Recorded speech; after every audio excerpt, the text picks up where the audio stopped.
Yo, what up? It's Benjamin D'Souza here, back with another classic. I'm in southeastern Oregon right now. I came from Seattle, went down to Portland, picked up a load. Now I'm headed towards the drop-off in St. Joe, Missouri. So I'll be in striking distance of the house within a few days. But just want to do a few channel maintenances and whatnot, just to let you know what I got coming. I got a video coming that I'm gonna post up pretty soon, and it will be about the top 5 defects of black men. And I got inspiration to do this video because of a podcast that I just listened to recently by Sister George and Concrete Rose. I forgot. I'm gonna have to check. You know what? I'll pin that podcast in the first pinned comment of this video. So, I think that's very important because, us men here in the black manosphere, we do focus a lot on black female fuckery, as we should. But I think that we also need some introspection, and I think we need some pinpoint, accurate introspection, because I see a lot of brothers who mouth a bunch of vague, open-ended platitudes, catchphrases and shit. Check the mirror, get on your purpose, money over bitches, etc. You've heard these tropes. But, I also think, that we delve deeper in what does that actually mean to be introspective. And also I want to speak on something that just came to me recently, because I'm hearing a lot of these hoteppers, if you will, invading the manosphere and trying to saturate the manosphere with their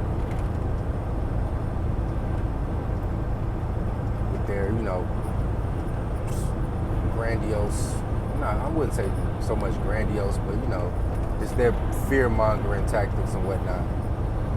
First, I would like to say that, hold on, this rig in front of me, he's swerving. Let me get this man some space.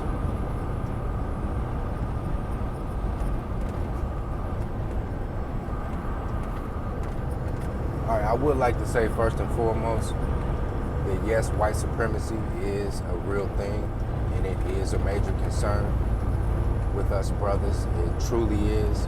I'm not trying to poo-poo it at all, but where the disconnect with me and these hoteppers, these off-brand B1, if you will, these off-brand B1 guys, the disconnect with me is they magnify and give so much power to white supremacy. It's like a tall tale, that kind of got a life of his own. You know what I'm saying? It's kind of like the tale of Paul Bunyan, how he fucking wrestled a bear with his bare hands and shit. Really? Did he really do that?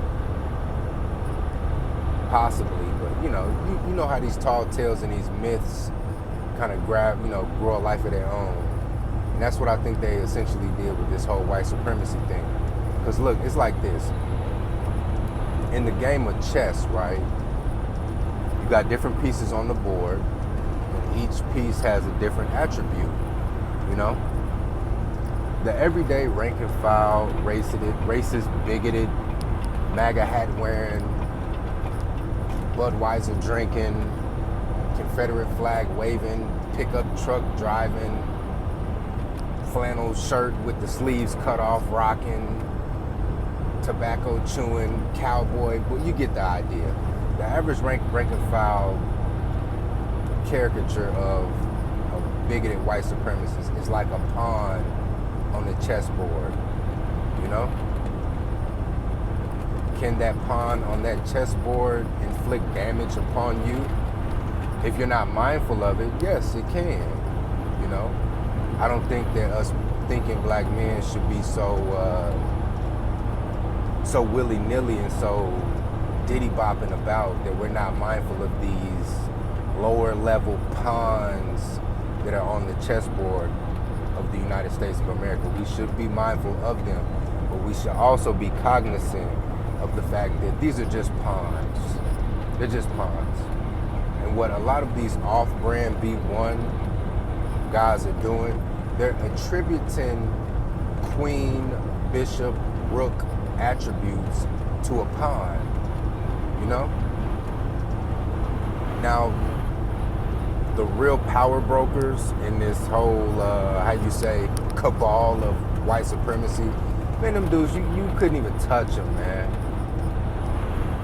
You couldn't get in a stone's throw of them. You know what I mean? They're so much insulated and so far removed from the actual battlefield. They're literally playing chess. They're literally moving pieces on the board as they will. There's nothing you can do about it. You know what I mean?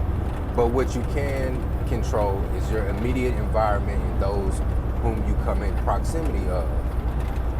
More often than not, it's going to be a pawn. And always be mindful. You know, it's like in the 33 Strategies of War. You don't want to overthink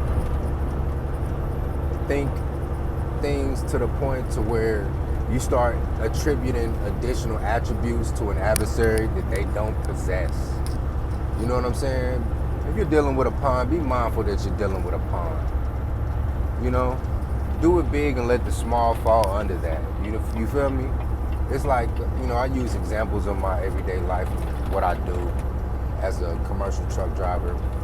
What I'm starting to notice is, and this has been really during the administration of Trump that I've noticed this, is that a lot of these pawns, if you will, they'll say little slick shit.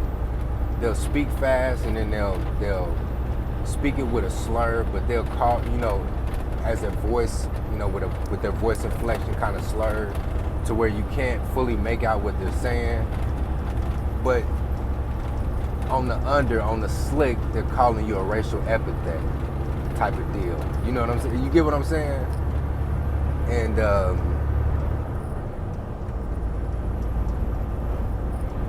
I had a situation a couple days back. I was parked at this truck stop, went across the street to this Taco Bell, and this middle-aged white chick, straight out the trailer parks, who's working behind the counter, she did just that. Like she tried to slip the N-word in there, real slick like. And I heard it, and I was about to get upset. Then I looked at her name tag, and I just dressed her right there. Looked at her name tag, looked at her uniform, looked at her, and then I just cracked a smile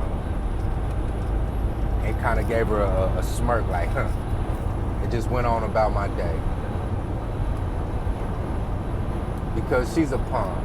She's a pawn trying to throw rocks at the throne. You know what I mean? She's 40-something, living in a trailer park, not even living in a double wide, probably living in a raggedy-ass single-wide trailer. You know what I mean?